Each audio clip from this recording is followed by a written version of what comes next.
غیر ضروری بالوں کا مرد یا عورت کو کسی کریم سے ریموو کرنا جائز ہے، لیکن مرد کے لیے بہتر ہے کہ وہ جو زیر ناف بال ہیں ان کو بلیڈ سے صاف کرے، اور خواتین کریم یا کوئی ایسا پاؤڈر وغیرہ استعمال کریں. خواتین کے لیے بلیڈ کا استعمال خلاف سنت ہے.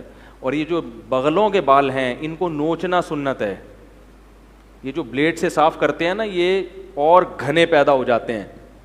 آپ کہیں گے نوچیں کیسے، کھال ادھڑ جائے گی. تو وہ چونکہ بلیڈ سے صاف کر کر کے اتنے سخت بنا دیے ہوتے ہیں کہ اب نوچنا ممکن نہیں. تو اس کے لیے ویکس وغیرہ لگا کے نا وہ کپڑے سے کھینچیں تو بال جڑ سے اکھڑنا شروع ہو جائیں گے. تو پھر کچھ دنوں میں وہ بالوں کی جڑیں نرم ہو جائیں گی، پھر نوچنا کیا ہوگا، آسان. تو نوچنا بغلوں کے بالوں کا مرد کے لیے بھی عورت کے لیے بھی سنت ہے. اور ایک تو ثواب ہے نوچنے کا، سنت پوری کرنے کا. دوسرا اس کا فائدہ یہ ہے کہ بال پھر جلدی نکلتے بھی نہیں ہیں، اور جو نکلتے ہیں وہ بھی کیا ہوتے ہیں، بہت ہی ہلکے، اور بہت جلدی پھر وہ ہمیشہ کے لیے ختم بھی ہو جاتے ہیں. سمجھ رہے ہیں بات؟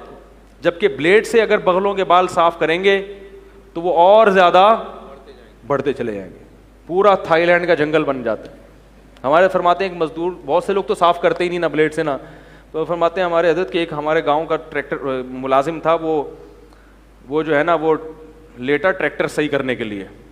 تو حضرت تو بہت ہی نفیس تھے نا صفائی میں، میں نے صفائی کی ان کی قصہ، ان کی حضرت کی نظر پڑ گئی اس کی بغلوں پہ، بہت پریشان. فرمایا ایسا لگ رہا تھا کہ جوئیں اور کھٹمل کبڈی کھیل رہے ہیں. ٹھیک ہے، تو پورے تھائی لینڈ کے جنگل بن جاتے ہیں.